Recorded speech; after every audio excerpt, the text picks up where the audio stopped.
مرحبا، كيفكم اخواتي؟ انا مقهور كتير ومجروح وما حدا حس بجرحي. طلبت من ربي طلب ياخد روحي لانه ما عاد تلزمني. حابب اقدم لكم موال بسيط. حسيت بالغربة مالك صاحب، ومالك محب، ومالك صديق، ومالك حتى تعطيه سر هالقلب. حاجي كذب ونفاق، وبيقول يلي منبسط بالغربة. لك حاجي خلينا نرجع عقلنا ونفهم شو معنى غربة. لك يلي ما عاش بالغربة ما عاش يابا. حاجي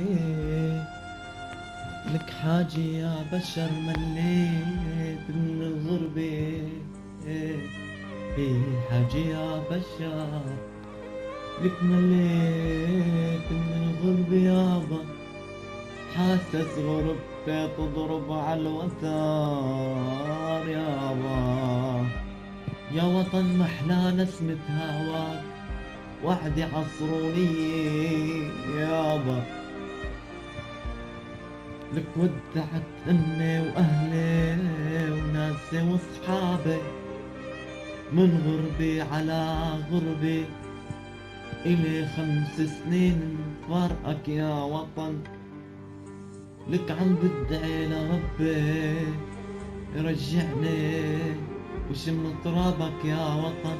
يا باخ يا باخ يا يابا.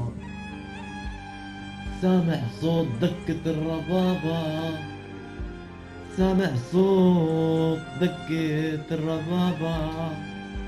هاي صوت تعنينا بقلبي.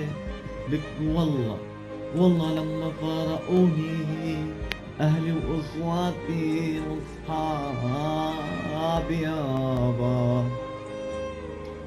لك يابا. لك أنا اشتقت لأمي وما حدا حاسس فيني. أنا اشتقت لبيي ولأخواتي ولولاد خيي.